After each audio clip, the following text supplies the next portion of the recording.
আমরা খেলাধুলাকে বাধ্যতামূলক করে দিব এবং এই সোহানের পড়াশোনা থেকে শুরু করে ওর খেলাধুলার এবং ওর পরিবারের সকল দায় দায়িত্ব আমাদের বিএনপির ভারপ্রাপ্ত চেয়ারম্যান তারেক রহমান নিয়েছেন। প্রিয় সাংবাদিক ভাইরা, আজকে আমরা এই সোহানের আমাদের এই বিস্ময়কর ফুটবলার এবং প্রতিভাবান এই ফুটবলারের বাসায় আমরা মতলবে উপস্থিত হয়েছি এবং আজকে আমরা বেশ কয়েকদিন আগে এই সোহানের বলের প্রতি যে কন্ট্রোল, তার যে বল নিয়ে রানিং করার যে ইন্ডিভিজুয়াল যে প্রতিভা এবং আমরা সেটা রাস্তায় দেখেছি, সেটা ওর পায়ে বল কন্ট্রোলিং আমরা দেখেছি। এই ধরনের ট্যালেন্টেড ফুটবলার খুব কম জন্মায়। আমি মনে করি যে এই সোহান যে প্রতিভা নিয়ে জন্মগ্রহণ করেছে, আমাদের দায়িত্ব হচ্ছে এই সোহানকে আরো সুসংগঠিত করে ভবিষ্যতে যাতে সোহান বাংলাদেশ দলে খেলার মতো যোগ্যতা অর্জন করতে পারে এবং ওর ছোটবেলা থেকে যে বেড়ে ওঠা, ওর পড়াশোনা এবং ওর খেলাধুলার প্রতি যে ওর আন্তরিকতা আমরা দেখেছি, আমি বিশ্বাস করি যে আমরা এই যে খুদে প্রতিভাবান ফুটবলার আজকে আমাদের মাননীয় ভারপ্রাপ্ত চেয়ারম্যান জনাব তারেক রহমান আমাকে এখানে পাঠিয়েছেন এবং এই সোহানের পড়াশোনা থেকে শুরু করে ওর খেলাধুলার এবং ওর পরিবারের সকল দায় দায়িত্ব আমাদের বিএনপির ভারপ্রাপ্ত চেয়ারম্যান তারেক রহমান নিয়েছেন। আমাদের উপস্থিতির মাধ্যমে আপনারা যারা মিডিয়ার ভাইরা রয়েছেন এখানে এবং সোহানের বাবা রয়েছে, এবং আমি আশ্বস্ত করতে চাই যে আমরা প্রতি মাসে এই সোহানের পড়াশোনা এবং খেলাধুলার জন্য একটি আর্থিক সম্মানজনক একটি আর্থিক বিষয় আমরা প্রতি মাসে পৌঁছে দিব এবং আমাদের সোহানের বাবার হাতে ইতিমধ্যে আমাদের মাননীয় ভারপ্রাপ্ত চেয়ারম্যান জনাব তারেক রহমানের পক্ষ থেকে একটি আর্থিক অনুদান দেওয়া হয়েছে এবং সোহানের জন্য আমরা প্রতি মাসে ওর পড়াশোনা, ওর খেলাধুলা এবং ওর পরিবারের জন্য আমরা একটি আর্থিক অনুদান প্রতি মাসে পাঠিয়ে দিব ইনশাআল্লাহ। এবং সব সময় আল্লাহর রহমতে আল্লাহ পাক যদি আমাদেরকে আগামী যে নির্বাচন হবে এই নির্বাচনে নির্বাচিত করে, বাংলাদেশের ফুটবল নিয়ে, বাংলাদেশের ক্রিকেট নিয়ে, বাংলাদেশের সকল স্পোর্টস নিয়ে আমাদের মাননীয় ভারপ্রাপ্ত চেয়ারম্যান জনাব তারেক রহমানের অনেক পরিকল্পনা রয়েছে। সেই পরিকল্পনার অংশ একটি আমি আপনাদের সামনে উপস্থাপন করতে চাই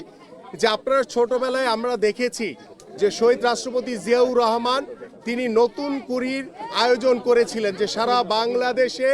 যারা খুদে প্রতিভাবান, বিভিন্ন কেউ নাটক করে, কেউ সাংস্কৃতিক, কেউ গান গায়, কেউ আবৃত্তি করে, বিভিন্ন যে প্রতিভাবান যারা রয়েছিলেন বাংলাদেশের সাংস্কৃতিক অঙ্গনের, তাদেরকে নিয়ে নতুন কুড়ি তৈরি করা হয়েছিল। কিন্তু আমাদের মাননীয় ভারপ্রাপ্ত চেয়ারম্যান জনাব তারেক রহমান সেই নতুন কুড়ির আদলে তিনি নতুনভাবে চিন্তা করছেন যে নতুন কুড়ি ক্রীড়া মানে স্পোর্টস থেকে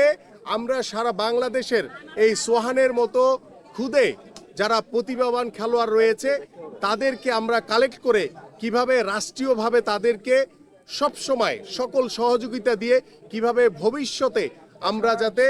বাংলাদেশের জন্য এই ধরনের খুদে ফুটবলার সহ খুদে ক্রিকেটার, বিভিন্ন স্পোর্টসে যারা রয়েছেন তাদেরকে নিয়ে আমরা একটি সমৃদ্ধশালী ক্রীড়াঙ্গনের অবস্থান তৈরি করতে চাই, যে ক্রীড়াঙ্গনের মাধ্যমে আমাদের ভবিষ্যৎ প্রজন্ম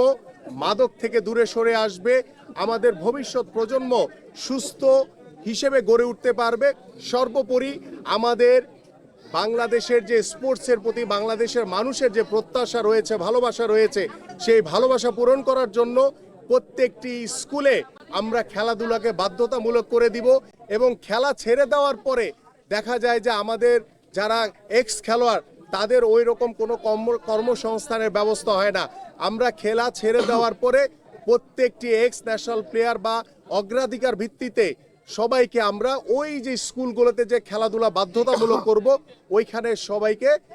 শিক্ষক হিসেবে আমরা কর্মসংস্থানের ব্যবস্থা করে দিতে পারবো। এই ধরনের পরিকল্পনা ইতিমধ্যে আমাদের মাননীয় ভারপ্রাপ্ত চেয়ারম্যান জনাব তারেক রহমান হাতে নিয়েছেন। আমরা বিশ্বাস করি যে আজকে যে সোহানের পরিবারের মাঝে আমরা উপস্থিত হয়েছি, আমি নিজে ব্যক্তিগতভাবে আমাদের মাননীয় ভারপ্রাপ্ত চেয়ারম্যান জনাব তারেক রহমানকে ধন্যবাদ এবং কৃতজ্ঞতা জানাই যে এই